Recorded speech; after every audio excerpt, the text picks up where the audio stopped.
Chú đội trưởng ơi, cháu về rồi đây. Ôi trời đất ơi, con bé ngốc này sao lại tha cái thứ này về thế này? Sao thế, con bé đó cuối cùng cũng cưỡi hổ về rồi à? Chú đội trưởng, chú bị làm sao thế này? Bị vợ đuổi ra khỏi nhà chứ sao? Con phạt tôi phải ngồi xổm mở cửa đây này. Ôi mẹ ơi, cái gì đây? Trời đất ơi, con gái ngoan của chú, cái này ở đâu ra thế? Chú ơi, chú nhỏ tiếng chút, mau đẩy cổng ra đi ạ. Vào trong sân rồi chúng ta nói chuyện. Được, chú Hai Ngụy, mau đóng cửa lại. Mau đóng cửa lại, đúng rồi. Được rồi, con bé này. Chiếc xe này ở đâu ra vậy? Không phải cháu đi cướp về đấy chứ?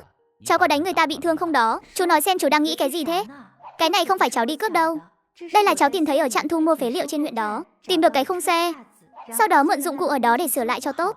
Cháu, chẳng phải chú luôn ngưỡng mộ đội trưởng đại đội bên cạnh.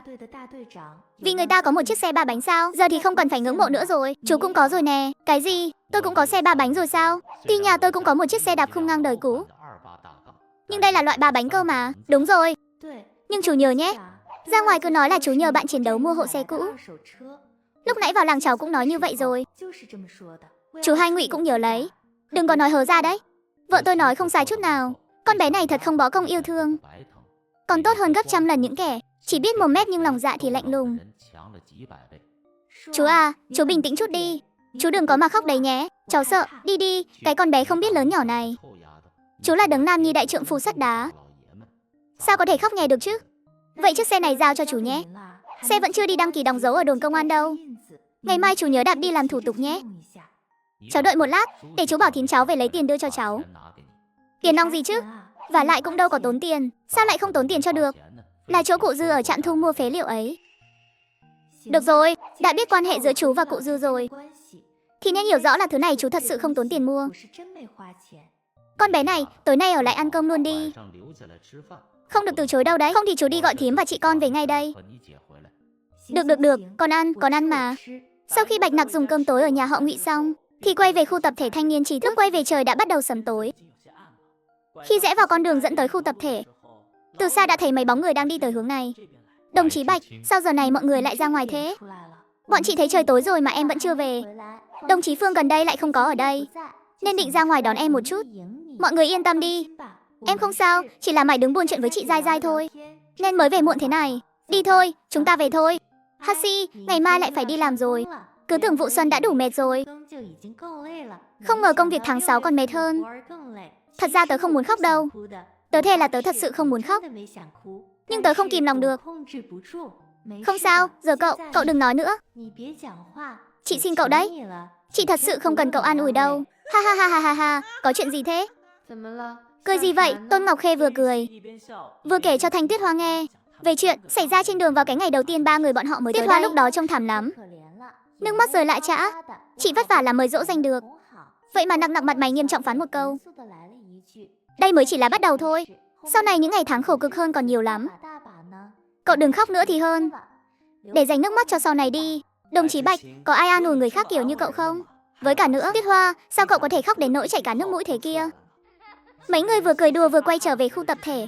Sau khi hẹn xong thời gian ngày mai cùng nhau đi làm, họ liền ai nấy trở về căn phòng nhỏ của mình. Mấy ngày tiếp theo, Bạch Nặc mỗi ngày đều đi làm ở chuồng ngựa, thỉnh thoảng lên núi hái ít rau dại và sản vật núi rừng. Cuộc sống trôi qua rất thoải mái và sung túc. Nếu như không có một con ruồi cứ chạy đến giả vờ tình cờ gặp cô thì sẽ càng tốt hơn. Tư Bảo Cường là kẻ lười biếng có tiếng ở Thất Thủy đại đội. Gần đây bỗng dưng thay đổi tính nét, suốt ngày ăn mặc bảnh bao đi loanh quanh trong đại đội. Thậm chí còn kết huynh gọi đệ với Hồ Tử Cường. Bạch Nặc trong 3 ngày đã nhìn thấy hắn ở khu ký túc xá tri thức trẻ 6 lần. Tiên Hoa, nhà lão Từ Tam ở phía tây bắc làng, có phải có một cô con gái út chưa gả đi không? Nhà ông ấy đúng là còn một cô con gái chưa gả. Năm nay 19 tuổi, tên là Từ Lai Đệ. Có chuyện gì vậy? Có phải là vì Từ Bảo Cường không? Từ Bảo Cường nào?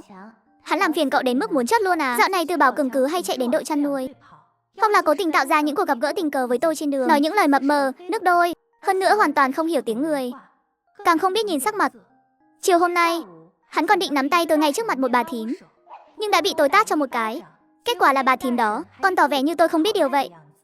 2 ngày nay tôi nghe nói con trai út của lão Từ Tam đang để mắt đến một nữ tri thức trẻ, mỗi ngày không còn ra ngoài quậy phá nữa.